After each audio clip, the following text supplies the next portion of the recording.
కుడి చేయి దేనికి సాదృశ్యంగా? Right hand.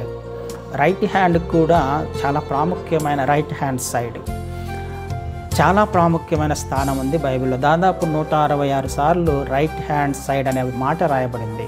కుడి పార్శ్వము, దక్షిణ హస్తము అనే మాట బైబిల్లో చాలా విధంగా 166 సార్లు రాయబడింది. అంత ప్రాముఖ్యత ఉంది.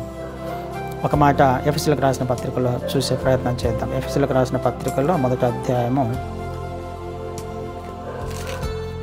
ఎఫెసీయులకు రాసిన పత్రిక మొదటి అధ్యాయము 20 వచనాన్ని చదువుదాం. 20-21 వచనాలు. కుడి పార్శ్వమున రైట్ హ్యాండ్ సైడ్ తనను కూర్చోబెట్టుకున్నాడు. ఎవరిని? క్రీస్తు వారిని. ఎప్పుడు కూర్చోబెట్టుకున్నాడు? క్రీస్తు వారు చేసిన త్యాగము వలన తను మంచి కాపరిగా వచ్చి తను చేయవలసిన పని చేసిన తర్వాత సమస్తమైన అధికారము కంటే, ప్రభుత్వము కంటే, ఏ అధికారాలు ఉన్నాయో, ఏ బలం ఉందో, ఏ బలగం ఉందో ఈ సృష్టిలో, ఎంత గొప్ప నామం ఉందో, ఎంత గొప్ప అధికారం ఉందో, ఎంత గొప్ప ప్రభుత్వం ఉందో, వాటన్నిటికంటే ఉన్నతముగా తనను తన కుడి పార్శ్వమున రైట్ హ్యాండ్ సైడ్ తనను క్రీస్తు వారిని కూర్చోబెట్టాడు దేవుడు. అంటే అర్థం ఏంటి? రైట్ హ్యాండ్ దేనికి సాదృశ్యంగా ఉంది? రైట్ హ్యాండ్ సైడ్ దేనికి సాదృశ్యంగా ఉంది? అథారిటీ, అధికారము. కానీ అధికారానికి సాదృశ్యంగా ఉంది. తన లోకంలో, భూలోకంలో, భూమి మీద ఏ అధికారం ఉన్నాయి వాటన్నిటి మీద ప్రభువైన క్రీస్తు వారికి అధికారాన్ని ఇచ్చాడు ఆయన.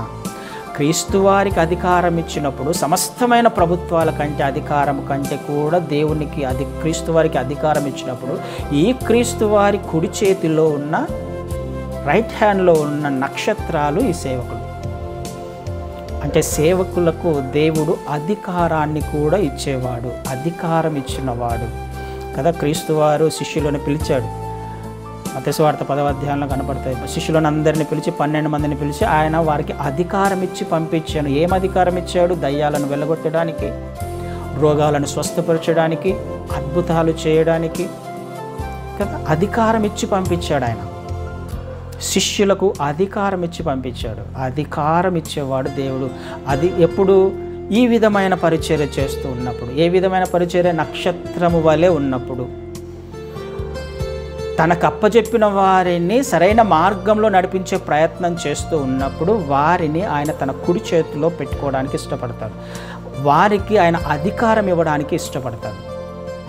అలాంటి సేవ చేయడానికి ఈనాటి సేవకులు ఎంతమంది ఉన్నారు అనే విషయం మనం ఆలోచన చేస్తే చాలా తక్కువ మంది కనపడతారు కదండి. ఆనాడు లేరు, అబద్ధ బోధకులు వస్తున్నారని ఆనాటి నుంచి కూడా ఈనాటి వరకు కూడా వాక్యము సెలవిస్తుంది. ఎవరి అబద్ధ బోధకులు? సేవను ఎన్నుకున్న వాళ్ళు, తమ లాభాపేక్ష కొరకు సేవను ఎన్నుకున్న వాళ్ళు. కానీ దేవుని చేత ఎన్నుకోబడిన వారు చాలా తక్కువ మంది ఉంటారు. ఆ తక్కువ మందికే ఆయన అధికారాన్ని ఇవ్వడానికి ఇష్టపడుతున్నాడు.